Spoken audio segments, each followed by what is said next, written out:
जैसे ही उस लड़के को होश आता है, वो खुद को एक लग्जरी रूम में फंसा हुआ पाता है। उसके सामने एक दरवाजा होता है जिस पर किसी पजल जैसा लॉक लगा होता है। घबराया हुआ वो लड़का तेजी से उस दरवाजे की तरफ भागा है और जैसे ही वो उस पजल जैसे लॉक को समझने लगता है, तभी कमरे की दीवारें अंदर की तरफ खिसकने लगती है। ये देखकर उसकी सांसें तेज हो जाती हैं और वो घबराकर दरवाजा खोलने का सुराग ढूंढने लगता है।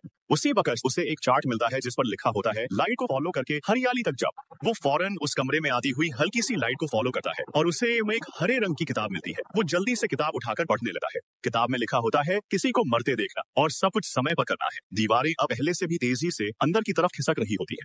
लड़के को किताब में लिखा कुछ समझ नहीं आता और वो कमरे में कोई घड़ी ढूंढने लगता है, लेकिन उसे कोई घड़ी नहीं मिलती। वो और ज्यादा घबरा जाता है। तभी उसकी नजर कुछ पेंटिंग्स पर जाती है जिनमें कुछ लोग किसी को मरते देख रहे होते हैं और अपने हाथों से किसी घड़ी की सुइयों की तरफ इशारा कर रहे होते हैं। वो उन इशारों को जोड़कर एक कोड बनाता है और फौरन जाकर दरवाजे में डालता है, लेकिन कोड गलत होता है। अब दीवारें उसके बहुत ही करीब आ चुकी होती है। जान बचाने के लिए वो कमरे में रखी एक टेबल पर चढ़ता है और छत पर लगे एक शीशे को तोड़ने की कोशिश करता है, लेकिन शीशा नहीं टूटता। अब वो जोर जोर से चिल्लाने लगा है, लेकिन दीवारें और नजदीक आ जाती हैं। आखिरकार बचने का कोई रास्ता न पाकर वो उन दीवारों के बीच कुचल कर मारा जाता है।